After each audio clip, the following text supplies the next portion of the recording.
un cristal o no. Eso de alguna manera resulta irrelevante.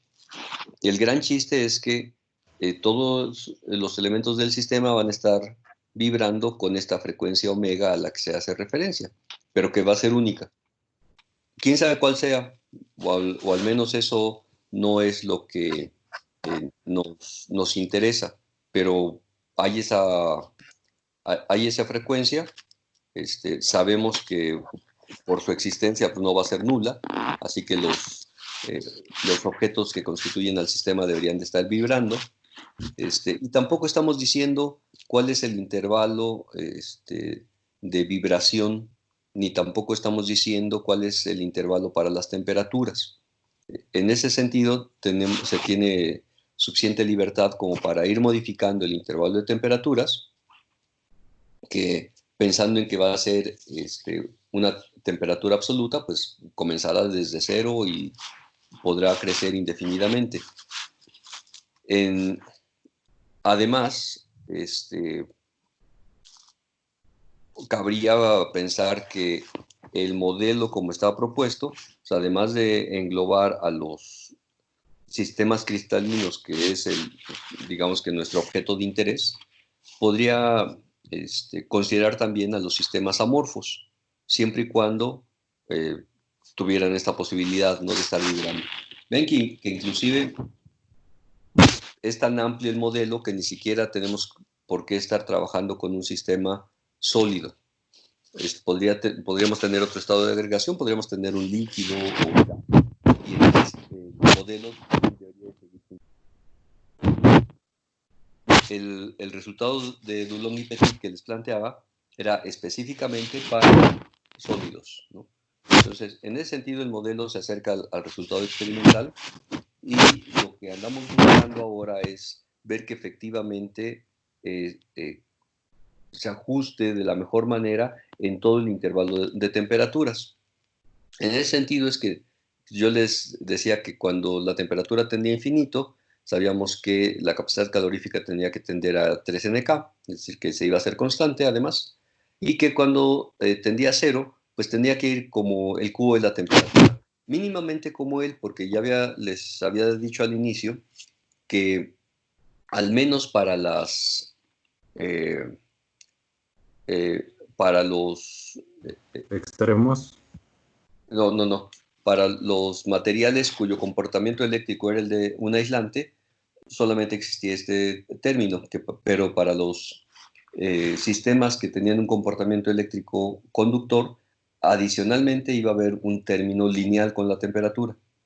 Entonces, mínimamente lo que es común a la materia, en este caso dentro de nuestra área de interés, que es la materia que está en estado sólido, tenía que reproducir pues este comportamiento como el cubo de la temperatura. ¿Cómo nos la arreglamos o nos las arreglaremos después para generar un término adicional que sea lineal en la temperatura y que solamente esté vinculado con los sistemas conductores? Ya es otro asunto. Pero mínimamente el modelo tiene que reproducir lo que es general. Por eso era que nos interesaba explorar los extremos. Entonces, como la expresión con la que estamos trabajando es esta última de la diapositiva, que tiene, fuera de la constante 3NK, tiene dos términos que dependen de la temperatura, pues una de las cosas que vamos a hacer es cambiar de variable y vamos a decir que vamos a tener una variable X que va a estar dada por el producto de H barra omega y una cantidad beta. Esa cantidad beta es el inverso de KT, que es lo que aparece aquí como denominador tanto en el primero de en el factor intermedio para la definición de la capacidad calorífica o la expresión a la que llegamos para la capacidad calorífica, y la que aparece también en el argumento de las exponenciales. Es decir, tanto en el factor intermedio tendríamos algo del estilo beta h barra omega todo elevado al cuadrado, como en las exponenciales tendríamos como argumento beta h barra omega, ¿no? Y entonces, en lugar de escribirlo así, pues vamos a recurrir a esta variable x, vamos a tener una expresión más simple, que grosso modo esto es lo que ustedes deberían de tener más o menos cuando van a graficar, ¿no? Digo, no es estrictamente así, porque iban a poner explícitamente la dependencia con la temperatura y entonces en este término tendrían una constante por t a la menos 2, en el argumento del exponencial tendrían lo correspondiente y ya con eso graficarían, ¿no? Entonces, para esas dos cosas, vean que cuando la temperatura tiende a infinito, me quedo ahí con la expresión, pues entonces la beta debería de tender a cero, justo porque la temperatura está en el denominador de lo que estamos considerando como beta. Y si beta tiende a cero, pues como la variable x a la que recurrimos, o por la cual le hicimos el cambio, va como el inverso de la temperatura, pues también tendería a cero. Eso significa que pues la capacidad calorífica efectivamente debería de tender a la constante 3NK. ¿Sí? Aquí, sin demostrarlo, porque esto era lo que esperaban que ustedes hicieran, pues tendría que ver que el límite de este cociente es 1. ¿Sí? Que por sustitución directa, pues no, por supuesto que no ocurre, ¿no? Porque aquí tendría e a la 0, que es 1, y entonces ya tendría una indeterminación, porque el denominador se nos va a anular. Y ahí perfectamente podrían recurrir al L'Hopital, por ejemplo, ¿no? O al método que se les ocurra para mostrar que efectivamente esta parte tiende a 1. ¿Ok? Entonces, en Sí, este caso, no es tanto que me lo crean, sino que vayan haciendo el trabajo. Y digamos que esta parte de la demostración es la más rápida, digamos, que tiene quizá menos chiste. En cambio, cuando buscamos que la temperatura se vaya hacia el otro extremo, a- hacia cero, pues con lo que nos vamos a encontrar en el límite, es cierto que el valor numérico del límite es cero, pero el comportamiento debería de ser de la constante, que esa no se va a desaparecer, pero deberíamos de tener un comportamiento como e a la menos x. Vean que como la x era inversa, este, eh, este, dependía inversamente de la temperatura, bueno, pues aquí deberían de tener el comportamiento adecuado. Pero ciertamente este término, donde está la dependencia con la temperatura, pues no va como t al cubo, ¿sí? Que es lo que uno esperaba demostrar, ¿sí? Entonces, esta expresión, aunque se acerque, pues no es la que andamos buscando. Así que una de las cosas que vamos a hacer es, primero, definir un límite de validez para el modelo de Einstein, ¿no? Con la consideración de que a temperaturas bajas no se ajusta adecuadamente, pero vamos a decir que, pues, dado que h barra omega la podemos comparar con k por t, porque van a tener unidades de medida equivalentes, y eso debería de ser evidente desde que teníamos la expresión de la que partimos ahorita. Vean que h barra omega y kt deben de tener las mismas unidades para evaluar la exponencial, ¿sí? Porque el argumento del exponencial tiene que ser adimensional. Entonces ahí necesariamente lo que estoy planteando en esta diapositiva tiene que ser válido, ¿cierto? sí. Ahí, ¿alguien me puede decir cuáles son las unidades de medida de cada uno de estos términos?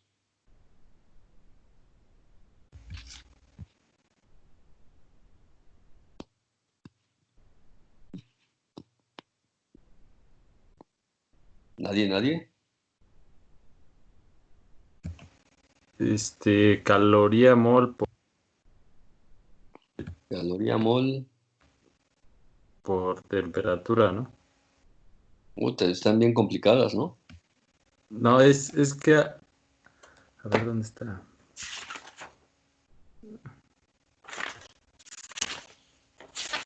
¿Qué unidades de medida tiene omega? 1 sobre Y, segundo. ajá, Segundos inversos. segundos a la menos uno. Ok, ¿y la h? La constante Planck. Puede ser joules por segundo. Ok, y entonces tenemos joules por segundo sobre segundo. Es decir, este término tiene como unidades de medida joules. Ajá. O sea, unidades de energía. ¿Sí? Bueno, pues del lado derecho también tiene que tener unidades de energía. También tiene que aparecer en joules. ¿Ok? Es cierto que en Sí. la constante Boltzmann por ahí aparecen los moles, ¿no? Sí. Sí, pero van a ser unidades de energía. Si quieren, piensen que tienen un mol y ya se eliminan a los moles. ¿Ok? Bueno, entonces esto va a ser cierto. Así que esta suerte de límite de validez para el modelo, que de hecho va a ser un límite superior, lo vamos a definir a través de algo que debería tener unidades de temperatura, ¿no? Vean que si tomo la constante Boltzmann y la paso dividiendo al producto de h barra con omega, pues quedaría una temperatura, de acuerdo a la primera expresión. Bueno, a esa cantidad que me quede la voy a etiquetar como la temperatura de Einstein y pues, va a ser pues, el cociente que ya mencioné. Y no sé si recuerden que en algún momento había puesto una gráfica, me voy a regresar a ella, por acá, donde les dije que la temperatura estaba pesada para que de tener gráficas para la capacidad calorífica que fueran diferentes dependiendo del material con que estuviera trabajando, les decía que si uno pesaba la temperatura para cada una de estas medidas experimentales, donde ese factor de peso tendría que depender de cada elemento, bueno, pues vean que es justo a lo que estoy llegando con esta expresión. Aquí. Bueno, pues voy a tener el producto de h barra con omega y la constante Boltzmann. Y aquí me podrían decir, bueno, pero h barra omega y la constante Boltzmann son eso, son constantes.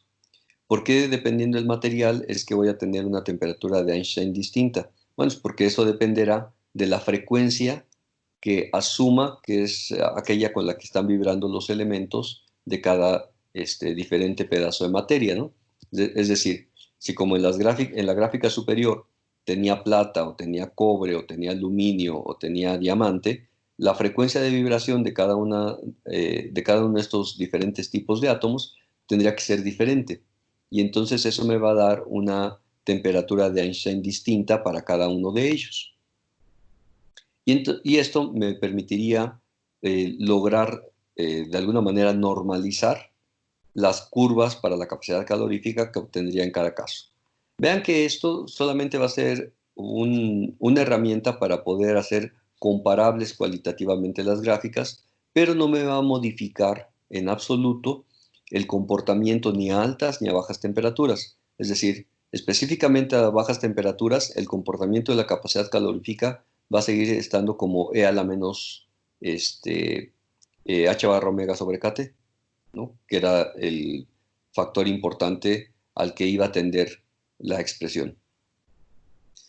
Entonces, viendo que la propuesta de Einstein coincidía para altas temperaturas, pero no para bajas, pues la siguiente propuesta la hizo Debye, ¿no? Y Debye dice, bueno, tampoco tenemos por qué constreñirnos a pensar que los sistemas tienen una frecuencia de vibración única. Perfectamente podríamos tener frecuencias de vibración diferentes, ¿sí? Y vean que esto es hasta cierto punto natural, digamos, eh, o podría considerarse desde mucho antes, pensando en que lo que estamos tratando de modelar son sistemas cristalinos que no son idénticos en todas las direcciones espaciales. Es decir, como habíamos comenzado el estudio de este tipo de modelos, era a través de los sistemas cristalinos y habíamos visto que pues, no todos los átomos se organizaban de tal forma que construían celdas cúbicas, y mucho menos celdas cúbicas simples.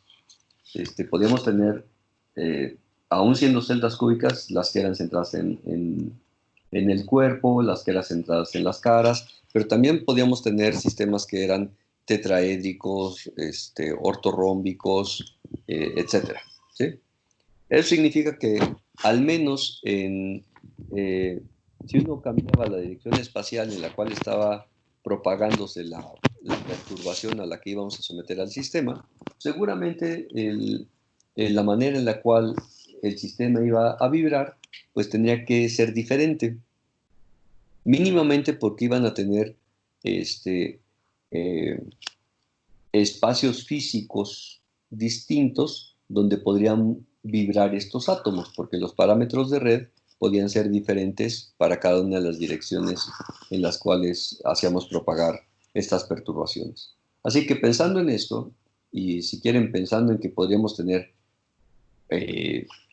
un número ciertamente finito, pero mayor que 3 para el conjunto de frecuencias con las cuales se pudiera estar vibrando, pues lo que propuso Debye es decir que, bueno, esa energía total que estábamos considerando para el sistema de interés, pues no iba a ser otra cosa más que ciertamente productos del estilo H barra omega, ¿sí? Pero que íbamos a hacer una suma de esas energías sobre las diferentes frecuencias que tuvieran, con las que pudiera estar vibrando el sistema. Pero además iba a poner un factor de peso, ¿sí? Que era una función de distribución. Iba a decir, bueno, no todas las frecuencias van a contribuir a la energía de la misma manera. Así que vamos a tener una función de distribución, ¿sí? Cuya dependencia será de la frecuencia en cuestión, o si quieren, de la energía, ¿sí? Por eso es que está escrito aquí como H barra omega I. Entonces, siendo esta función de distribución una función de la energía o de la frecuencia de vibración, bueno, eso me va a decir de qué manera está contribuyendo ese modo vibracional a la energía total del sistema. Sí. Ya con esta nueva propuesta de cómo construir a la energía interna del sistema, bueno, pues voy a quitar la pantalla un momento para cambiar mi presentación.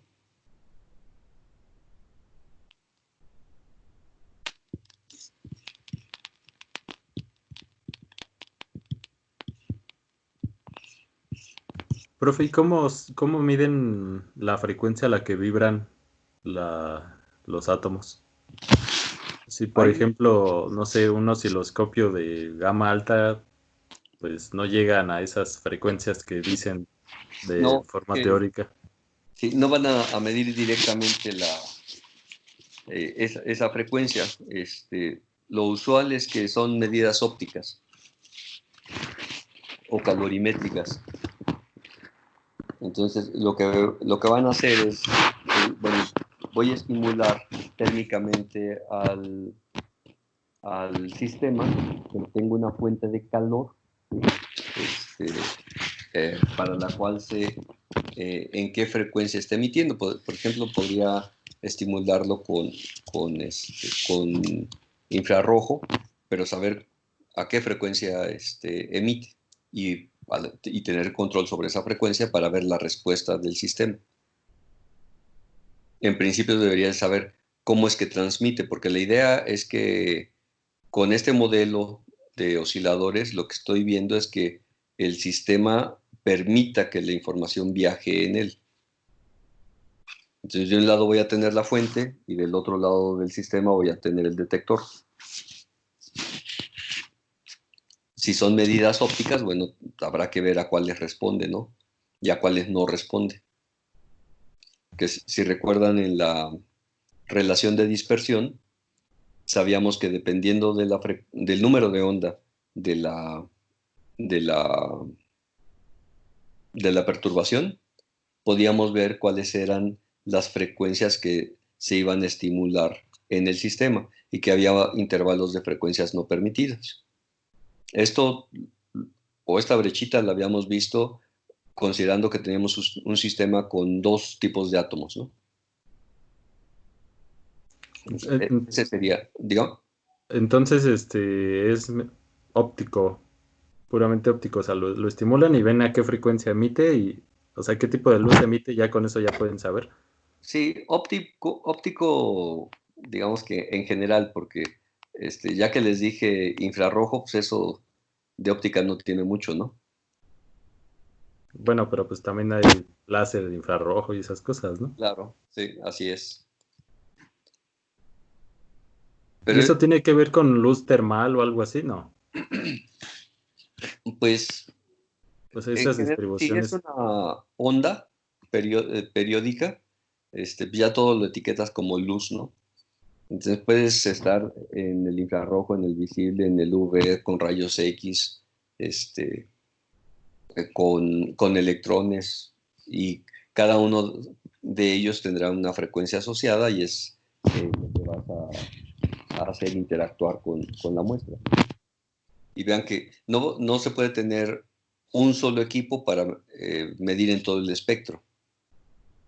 Y de hecho, la respuesta va a ser diferente, ¿no?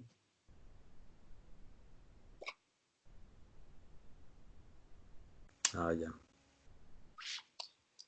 Bien, entonces les decía, pues ya que la energía total va a tener esta forma, de H barra omega I por la función de distribución, entonces bueno, pues ahora hay que ver cómo se comportan la capacidad calorífica. Vean que ya en esta gráfica, no solamente tengo normalizado la capacidad calorífica sobre los 3 NK para nada más llegar a la unidad y que a temperaturas altas se tienda a esa unidad, sino que también está pesada la temperatura con pues, algo que va a ser la temperatura de Debye, que pues, bien pueden prever que se va a definir de manera equivalente a como lo hicimos para la temperatura de Einstein, ¿no? Es decir, vamos a igualar una frecuencia de todas las posibles que propone Debye, vamos a tomar una que al multiplicarla por h barra nos dé un producto igual a k por t,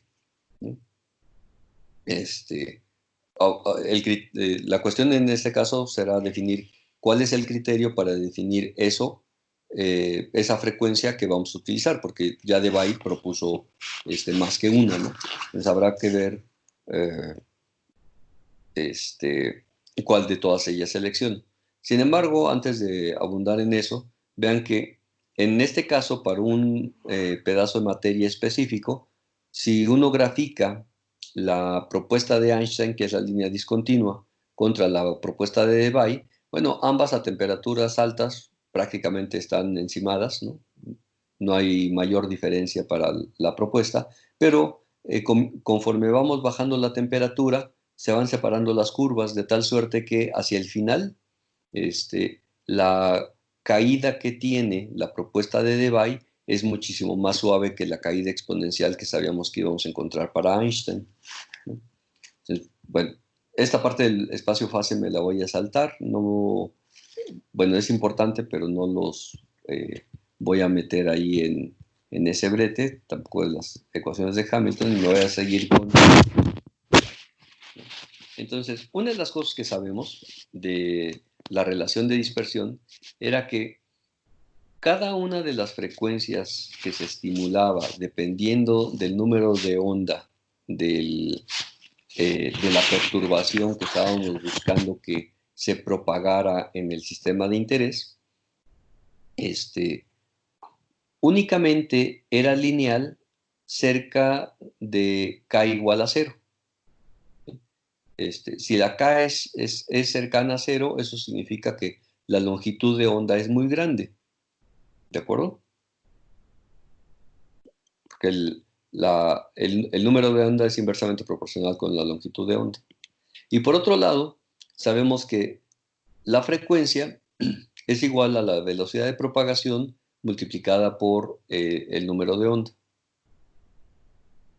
Y entonces, no, mejoramos.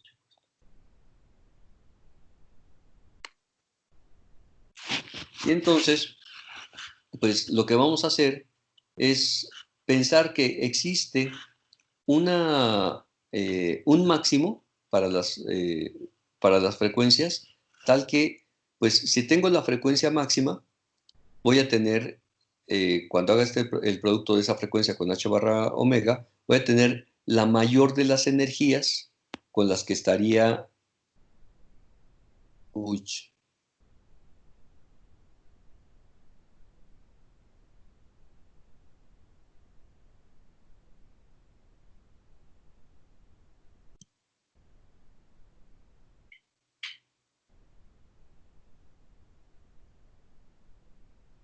¿Ahí siguen? Sí, Sí, sí. creo que nada más es Tania la que tiene un ¿Tania? problema. Ajá, ¿no? Sí, ¿Sí? Es que me apareció aquí una Sí, leyenda que se había perdido la conexión. sí, sigo aquí. Ah, Hola, hola. ¿Sí me pues escuchan? estamos todos. sí, creo que sí, ¿no? ¿Sí? Sí.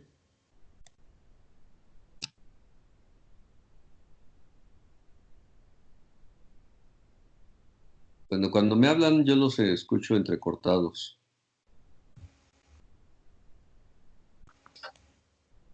Yo creo que es porque hablamos varios al mismo tiempo. Tal vez sea eso. Yo los escucho bien. Yo Yo también. también. ¿Sí? Bueno, ahí se ve la pantalla. Sí. Sí, Ok. Bueno, entonces seguimos. Entonces debería de haber una frecuencia máxima, que es la que mayor cantidad de energía va a contribuir, ¿no? Como oscilación. Y esa, pues, igual que antes, la vamos a igualar al producto entre la constante de Boltzmann y la temperatura, que en este caso de una vez la pongo ya como la temperatura de Debye. Y esta es la que voy a utilizar para normalizar a mis gráficas, ¿no? Entonces, lo que vamos a tener es que, pensando en la posibilidad de que fueran lo suficientemente densas las frecuencias, pues voy a pensar ya no en una colección discreta, sino en una colección continua de frecuencias, de tal suerte que ahora la energía del sistema la voy a calcular no como la suma que tenía acá, pensando en que tenía un número discreto de frecuencias, sino que lo voy a calcular como este integral.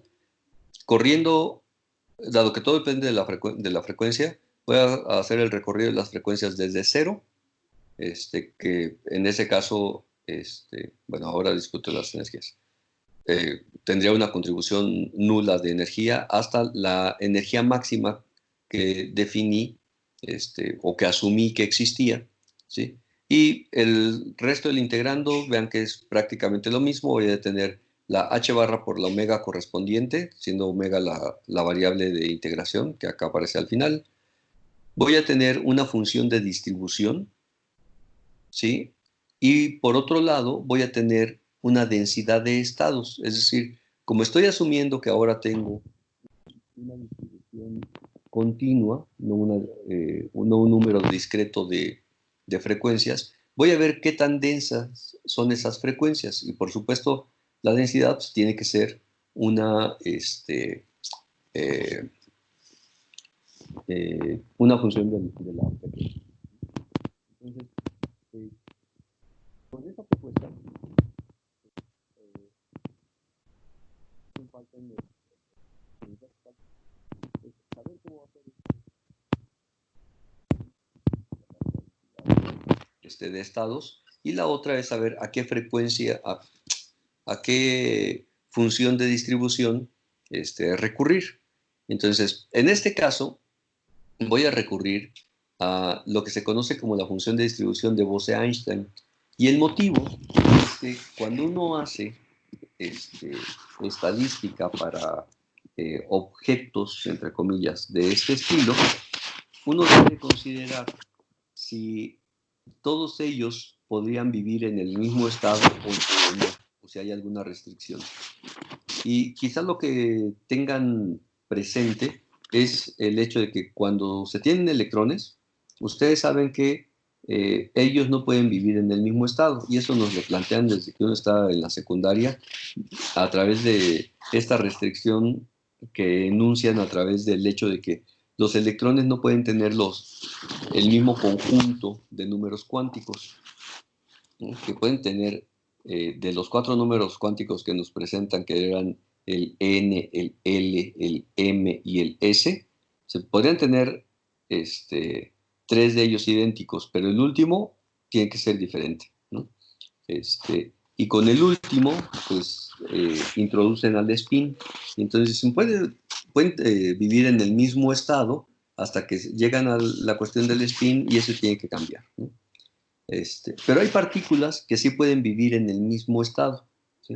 En particular, pues uno podría tener, pensando en nuestro sistema cristalino, que ya sabemos que tiene muchísimos átomos y por supuesto muchos más electrones, pues deberíamos de tener que cada uno de los electrones 1s, por ejemplo, de cada uno de esos átomos, podría estar viviendo en un estado equivalente en términos energéticos, por supuesto, ¿no? Nada más que espacialmente está asociado a átomos distintos. Sin embargo, tanto en el modelo de Einstein como en el de Debye, ya no nos interesa esta cuestión de la ubicación espacial. Lo único que nos interesa es saber que tenemos objetos que tienen asociada una frecuencia. Y es en ese sentido que nuestros osciladores estarían viviendo en el mismo estado, y por eso es que vamos a recurrir a la función de distribución de Bose-Einstein. Entonces, con eso, y aquí no voy a abundar mucho en la cuestión de la densidad de estados, podemos reescribir a la energía total de esta manera. En este caso, V es el volumen físico del cristal, así que vamos a tener 3 veces el volumen físico sobre 2pi cuadrada, y aquí la nu es una frecuencia, así que voy a tener una dependencia como el inverso del cubo de la frecuencia de oscilación, y voy a tener pues la integral que había planteado antes, que va desde 0 hasta una frecuencia máxima, y en este caso, vean que la expresión para la función de distribución es parecida a la que teníamos antes. Voy a regresar un momento. Está acá al inicio. Por acá está, ¿no? Tenía algo de la forma e a la x menos 1. Y en este caso, pues tengo e a la x menos 1, ¿no? Aquí tengo beta h barra omega, que era h barra omega sobre kt, ¿no? Donde el argumento del exponencial es lo que arriba aparecía como x, y en el numerador del integrando pues tengo a la diferencial de la variable de integración, tengo a la energía asociada a cada una de las frecuencias de oscilación, que son h barra omega, y tengo una dependencia con omega cuadrada. Reorganizando las cosas, ¿sí? Y recurriendo a la temperatura de Debye, bueno, la expresión se puede plantear como aparece en el renglón intermedio, ¿sí? Donde ya está considerado tanto la función de distribución como la densidad de estados, ¿no? Y una manera más escueta para escribirlo va a implicar que solamente tenga constantes que van a ser este 9n, que tiene que ver con el número de moles que tiene el sistema, esa cantidad fija, que es el límite superior para la energía e indirectamente para la temperatura, que es la temperatura de Debye. Voy a tener un grupo de constantes. Tengo h barra con una potencia, y a la constante Boltzmann con otra potencia, y en la integral únicamente voy a tener algo que va como omega al cubo, y en el denominador una expresión exponencial parecida a la que tenía antes. Nuevamente, para esta expresión, lo que tengo que hacer es calcular la derivada respecto de la temperatura y analizar qué es lo que ocurre tanto a altas como a bajas temperaturas. Si uno ve las constantes que hay en el exterior de la integral, uno podría decir, bueno, eso para ver qué es lo que ocurre a altas temperaturas ya no queda claro, al menos de forma directa, como ocurría con el modelo de Einstein, y para bajas temperaturas habrá que ver, ¿no? Sin embargo, como esta es la expresión de interés, cuando derivamos respecto de la temperatura, y en este caso a volumen constante, lo podemos hacer de esta manera, y esto lo había hecho también con el modelo de Einstein. Derivo la energía respecto de beta y después voy a derivar a beta respecto de la temperatura. Esta última que mencioné, pues, cuando la escribimos queda como de esta forma, como aparece en el último renglón de la diapositiva, y eso también había ocurrido en el caso anterior. Y cuando derivamos a la energía respecto de beta, ¿sí? Que será la derivada de toda esta expresión respecto de beta, pues lo que nos va a quedar es lo que ahora aparece como renglón intermedio, ¿no? El hecho de tener a la integral no ocasiona o no imposibilita que se evalúe esa derivada parcial, lo podemos hacer, y vamos a tener esta última expresión para la capacidad calorífica, ¿sí? Vean que sigo aquí con el hecho de que la dependencia con la frecuencia está presente también la integral que hay que calcular, y vamos a recurrir al mismo cambio de variable al cual había recurrido en el modelo de Einstein. Voy a recurrir a esta x, que es beta por h barra omega, así que en la integral voy a cambiar las cosas y me voy a quedar con algo del siguiente estilo. Esto es el paso intermedio, les voy a pedir nada más que lo verifiquen, pero les quedaría una expresión como la que aparece al final. Todo lo que antecede a la integral son puras constantes. Vean que aquí en principio debería de tener alguna temperatura fija a la cual vaya a estar haciendo la medida de la capacidad calorífica, o si quieren, como ya saben que la capacidad calorífica es una función de la temperatura, bueno, ahí estará la dependencia, pero fuera de la integral tendría definido qué es lo que ocurre para la capacidad calorífica en cada una de las distintas temperaturas. La cuestión ahora es evaluar qué es lo que le ocurre a esa integral. Y entonces, una de las cosas que voy a tener es que cuando la temperatura es baja, ¿sí?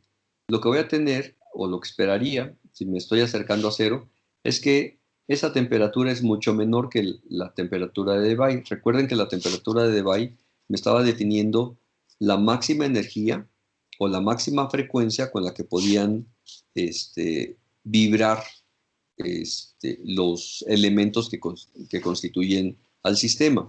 Y vean que esto también tiene sentido porque los elementos que estén vibrando pues, tampoco pueden hacerlo absolutamente a cualquier frecuencia. Porque vean que lo que estoy considerando en términos del cristal que analizamos son los átomos que constituyen al cristal. De alguna manera, el orden que guarden para construir al cristal, pues va a limitar el modo de vibración, ¿no? Entonces, en este caso, cuando T es mucho menor que la temperatura de Debye, pues entonces la variable a la que estoy recurriendo, o en términos de la cual está escrita la integral, pues debería de tender a infinito. Y el motivo pues, es que en la definición de la variable de integración, la temperatura está en el denominador, ¿no? Entonces, si esto está cercano a cero, pues entonces esta variable va a tender a infinito, y cuando tiende a infinito, pues al evaluar esta expresión, vean que de entrada los límites de integración van a cambiar, porque como límite superior tenía la temperatura máxima, y en este caso o la X máxima, y la X máxima implica este producto, y como la temperatura está acá abajo y eso está tendiendo, bueno, la temperatura está tendiendo a cero, entonces todo esto va a tender a infinito, así que lo que estoy ocasionando es la modificación de este límite superior, y con lo que voy a encontrar es que toda la integral va a tender a una constante, que con la constante que antecede, pues lo único que va a sobrevivir es la dependencia de la capacidad calorífica con el cubo de la temperatura, ¿sí? Por eso era importante haber puesto la temperatura acá fuera de la integral desde el paso previo, ¿no? Entonces, en ese caso, voy a estar satisfaciendo el comportamiento a bajas temperaturas. Para altas temperaturas no voy a tener mayor problema porque resulta que si la temperatura es elevada, como la referencia en este caso es la temperatura de Debye, voy a decir que la temperatura es mucho mayor que la temperatura de Debye y eso va a ocasionar que la variable de integración sea mucho menor que 1 y si es mucho menor que 1, entonces la exponencial la puedo aproximar como 1 más x, ¿sí? Y si la aproximamos de esa manera, pues entonces la integral puede quedar escrita de esta forma, como la integral de x cuadrada. Y una vez que evaluamos, pues con lo que nos vamos a encontrar es que la capacidad calorífica va como 3 NK, ¿no? Que era justamente el valor que andábamos buscando, ¿no?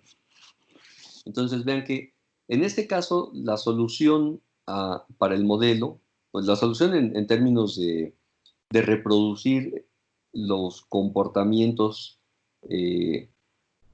digamos, finos, tanto a altas como a bajas temperaturas, pues implica el considerar que la frecuencia de vibración de los elementos del sistema no es única, sino que son varias, ¿no? Y entonces con eso tendríamos satisfechas las dos condiciones. Perdón. ¿Se entiende hasta aquí? Sí, entonces Sí. este último que vimos es un modelo corregido de Einstein, ¿no? El de Einstein, claro. Ah, Y corregido quizá en términos de cómo se los planteo, ¿no? O cómo aparecen en los libros. Históricamente también, digo, es posterior. Y quizá agregando opciones, porque vean que la dificultad específica aparece en el cómo plantear la forma que tiene la energía interna del sistema, ¿no? Y a partir de ahí, bueno, pues, un poco las matemáticas, que a final de cuentas no son otra cosa más que integrales y derivadas, ¿no? Pero no por ser solo integrales y derivadas ya necesariamente son simples, ¿no? Si no, no tendríamos funciones especiales. Digo, ¿cuántas funciones especiales surgen del hecho de que uno plantea una integral específica que no es tan simple de calcular, ¿no?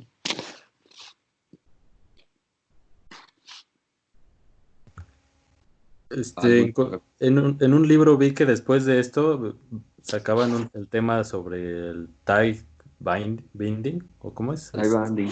Ajá. Entonces, ¿esto se puede analizar con eso? No sé. Porque Sí, estábamos analizando desde una sola masas, ¿no? Como unidas. sí. Tie banding es una visión ligeramente diferente. Lo que les estoy planteando aquí es la posibilidad de atacar un sistema para modelarlo desde diferentes perspectivas. Lo primero que había hecho era considerar que el sistema está constituido de átomos y que estos átomos podrían ser como bolitas rígidas, ¿no? Y que se iban acomodando ahí, se iban agregando, que se podían agregar de manera muy ordenada o quizá desordenada, pero que el orden nos permitía hacer un modelo más simple. Y entonces generamos todos los sistemas cristalinos. Y no nos preocupaba cuál era el motivo por el cual se iban ordenando. Nada más nos interesaba saber que estando ordenados, estos átomos, uno tenía una herramienta para verificar que efectivamente lo estaban, que era el recurrir a la difracción de rayos X. Entonces y eso lo vimos a través de la ley de Bragg. Entonces uno decía, tengo un sistema ordenado, le echo rayos X, veo en qué ángulos de incidencia y de reflexión se tiene interferencia completamente constructiva y entonces tengo máximos de difracción y puedo decir, los planos cristalinos que están reflejando la radiación tienen tales índices.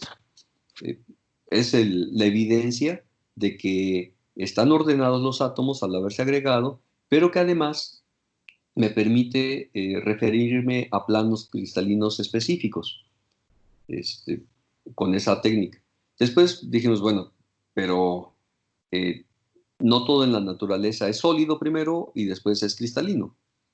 Habrá que ver otra manera de visualizar a esos sistemas.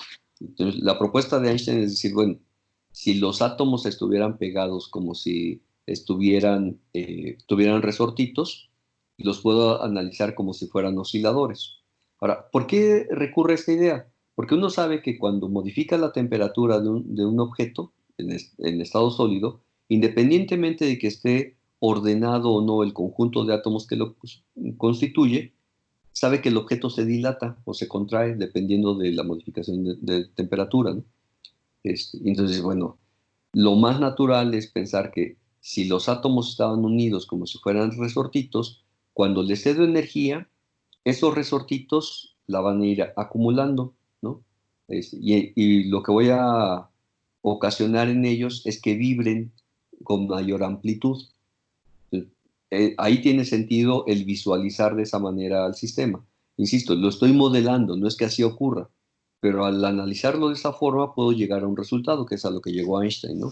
Y bueno, pensando que son resortes y ya sin preocuparme siquiera porque estén ordenados o no, todo lo que esté en estado sólido, como al cederle temperatura se dilata, lo puedo visualizar así y puedo pensar que tienen una sola frecuencia de oscilación y el modelo reproduce una parte de lo que se observa experimentalmente, pero no la otra.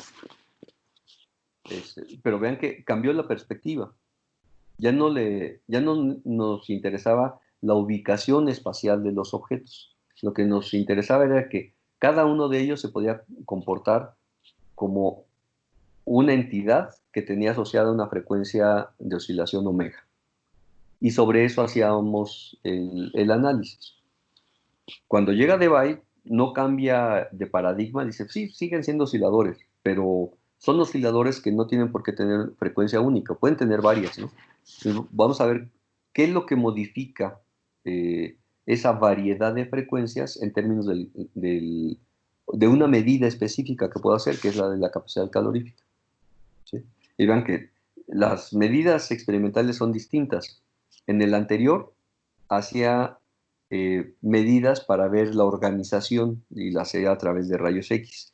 En este caso, no me preocupa la organización, sino la respuesta al estímulo, y es una medida termodinámica, ¿no? Vemos la capacidad calorífica.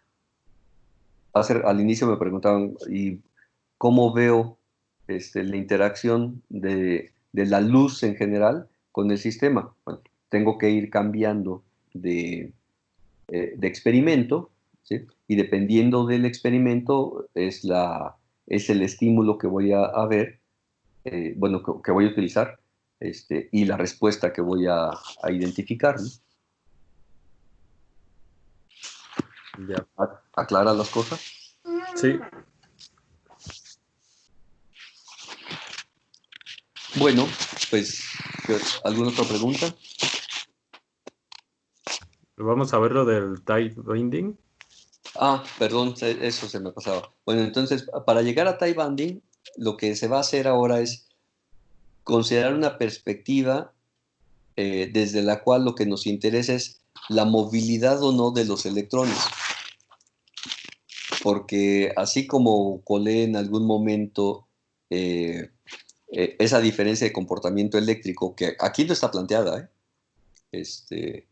aquí solamente nos interesa la oscilación, y estrictamente la oscilación de todo el átomo, ¿sí? Porque esta suerte de resortes los consideramos como si unieran un átomo con sus vecinos inmediatos. Bueno, y cuando les planteaba al inicio de esta discusión, que fue en la clase anterior,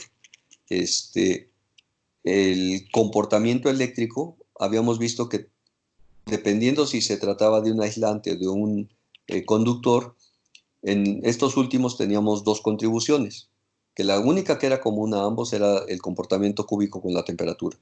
Entonces, ahora lo que nos interesaría es ver cómo modificamos las cosas para, además de el cómo están modificándose las vibraciones al estimular al sistema, podemos ver esa diferencia entre conductores o aislantes. Bueno, pues resulta que una de las características de los conductores es que, de nuevo, sin que nos interese si el material es cristalino o no, o amorfo, cuando uno le pone una diferencia de potencial al pedazo de materia, sabe que tiene la posibilidad de que los electrones se desplacen, ¿no? Alguna resistencia eléctrica tendrá, y debería de ser baja. Cuando uno trabaja con un material aislante o un no conductor, bueno, uno también lo puede someter a una diferencia potencial. Tampoco es que uno no vaya a tener absolutamente ninguna señal o ningún movimiento de los electrones, pero va a disminuir, este movimiento va a disminuir significativamente, ¿no? De tal suerte que lo que le asociamos al pedazo de materia como su resistencia eléctrica es muy alta comparada con la que le asociamos a los materiales conductores. Entonces, en ese momento, lo que vamos a ver es que no es tan simple el poner o el traer a colación a la parte de los electrones para incluirlo en una posible modificación al modelo de Debye.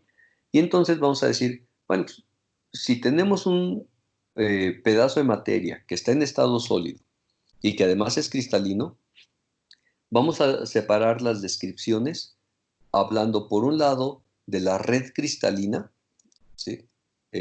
No solamente como esos puntitos aislados donde ponemos una base, sino ya a ellos con la base misma, ¿sí? O si quieren con todo los segmentos de los átomos que vamos a ir pegando a los puntos de la red y que no son susceptibles de desplazarse espacialmente. Y aparte vamos a dejar a los electrones, pero específicamente no a los electrones internos de los átomos, sino a los electrones externos, o los que están en los últimos niveles energéticos, que son los que es posible mover, ¿no? O si quieren, mover con mayor facilidad, ¿no? Es decir, a través de estas diferencias de potencial. O si quieren, cuando se calienta el material, también podemos excitar a estos electrones externos de tal suerte que después, con una diferencia de potencial, se pueden mover con facilidad. Entonces, el visualizar ahora a los materiales desde esa perspectiva, a través del comportamiento eléctrico, va a ocasionar que nos movamos hacia los dos extremos, para poder describir a los conductores y para poder describir a los aislantes. Y en estos últimos, lo que vamos a encontrar es que sus electrones, aunque sean los electrones de valencia, los más externos, estos van a estar muy localizados. Les va a gustar vivir en torno a su propio átomo, ¿sí? Si queremos arrancarlos, tenemos que aplicarles diferencias de potencial verdaderamente altas, ¿no? En cambio, cuando estamos trabajando con el otro grupo, con los conductores, pues resulta que ahí con la menor provocación o con pequeñas diferencias de potencial, los electrones se mueven con gran facilidad, ¿sí? Entonces, para los anteriores, para los aislantes, vamos a recurrir a este modelo de amarre fuerte o de tie binding, ¿sí? Pensando en que los electrones les va a gustar estar lo más localizado posibles. Pero en el modelo vamos a incluir la posibilidad, aunque sea difícil, de movilizar al electrón entre un átomo y otro, ¿sí? Pero no con la facilidad con la que se moverían si estamos trabajando con un metal. Entonces ahí vamos a hacer dos separaciones. Así como en estos modelos de Einstein y de Debye, hicimos dos separaciones, pero en términos del intervalo de temperaturas, de qué ocurría a temperaturas elevadas y qué ocurría a temperaturas bajas. En el caso del comportamiento eléctrico vamos a proponer modelos para cuando sea fácilmente movilizables los electrones de valencia y cuando sea más difícil moverlos. Y eso sería tie binding. Y sí, de tie binding podemos hablar un poquito. No hay mucho que decir. Bueno, se puede explotar el modelo, pero digamos que la esencia es la que acabo de decir y nada más hay que plantear las ecuaciones.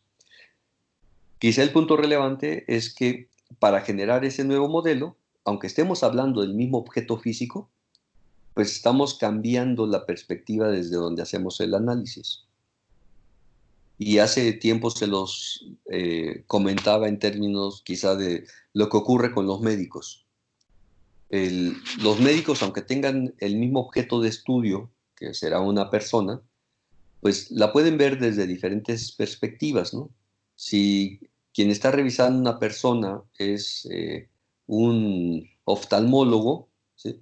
Bueno, le interesa solamente un segmentito del objeto de estudio, ¿no? Y es lo que hay alrededor, aquello con lo que trabaja, ¿no? Pero si en lugar de ser un oftalmólogo es un cardiólogo, bueno, aquí ya me pueden decir, bueno, él, él va a explorar mucho más que solamente un segmento del cuerpo, ¿no? Porque el sistema está distribuido a lo largo del cuerpo y en principio le interesa todo el sistema, no nada más la maquinita que bombea, ¿no? Pero igual estará restringido, ¿no? No necesariamente tendrá por qué preocuparle quizá el funcionamiento del sistema gástrico, ¿no? De nuevo, va a tener una visión parcial. Y si en lugar de él, quien analiza el sistema de estudio es un internista, bueno, pues a él le van a interesar cosas más generales y que involucran ahora sí a todo el sistema, ¿no? Pero de todos modos podría tener una visión ligeramente parcial, porque habrá cosas que no le ocupen, ¿no? Porque son muy específicas, no son lo suficientemente generales, ¿no? Lo mismo ocurre acá. A final de cuentas, al momento de modelar, cualquiera que sea el sistema que nos interesa, yo creo que la guía es que primero uno va seleccionando cuáles son los elementos verdaderamente esenciales para describir ese sistema. Pero desde el momento en el que está definiendo qué es lo esencial, está cargando los dados, porque dice, a mí lo que me interesa es esta parte. Está planteando o dejando implícito la perspectiva desde la cual se está analizando. ¿Ok? Sí, sí, está bien. Y bueno, aquí entre nosotros, yo creo que eso es suficientemente evidente, porque si en términos de la formación profesional, ustedes son ingenieros y creo que lo que más les interesará de todo lo que discutamos son las posibles aplicaciones, ¿no? O la aplicación, ¿no? Cómo explotar lo que estamos viendo para la aplicación en algo útil, ¿no? Desde la perspectiva de los físicos, están bien las aplicaciones porque es lo que vamos a utilizar, pero lo que nos interesa es ir entendiendo el mecanismo. Si quieren, para esa parte de la capacidad calorífica, nos podría interesar por qué la frecuencia que propuso Einstein, ¿no?